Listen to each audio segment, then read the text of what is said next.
So we've got a couple of things to do on the car today. All of that has to end up in there. So we've come quite a way on this already.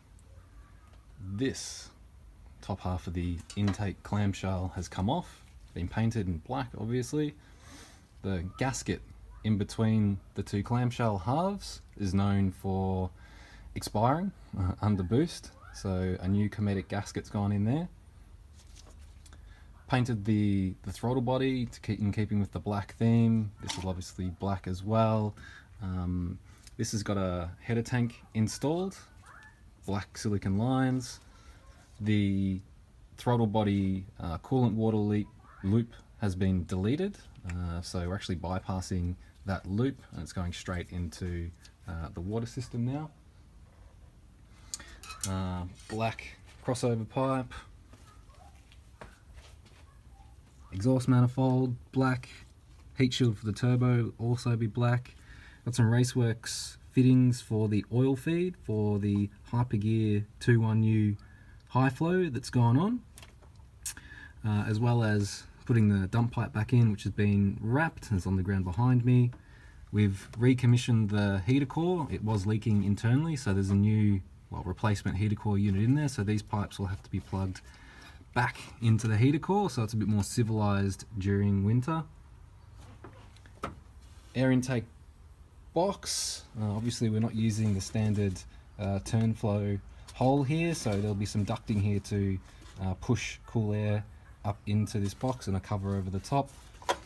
This I was stuck at World Time Attack in 2014-15 with a slit in under here that we couldn't find for quite some time. So this is going out in this car, and a silicon piece is going in to replace that, so we don't have those problems on the track. So we'll get to it. So before we go about putting the rest of the pipe work on, we're going to put the dump pipe on. It's a lot easier to work with before we put all those pipes on. We've already wrapped it in titanium heat wrap to try and keep the heat in and out the exhaust. So now we've got a copper gasket compound to go on the OE gasket, which helps with heat, and then we can put all the pipes back on.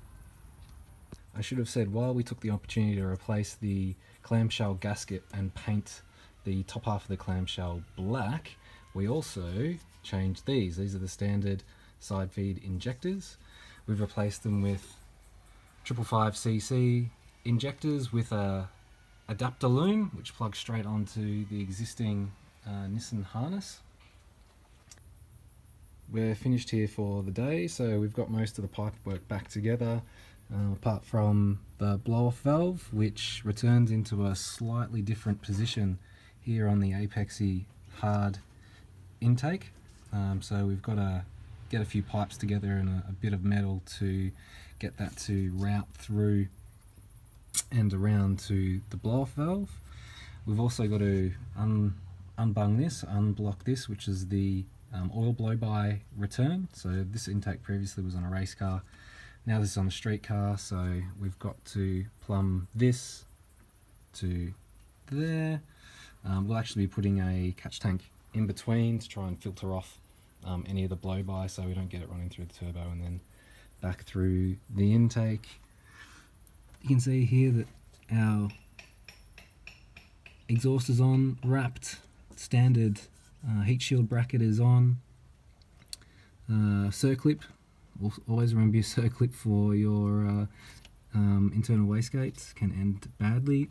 Got a Raceworks fitting here for our new oil line, which is fed from underneath the turbo under the block. Water lines are on. The standard heat shield does actually fit here. We've had to trim it slightly in this area just to clear this new oil line, but it does fit on there. I've just painted it nice and black, so that'll fit with the rest of the theme. And our O2 sensors plugged in as well. So all we're going to do now is pack up the tools and start on it again during the week. You'll see more videos.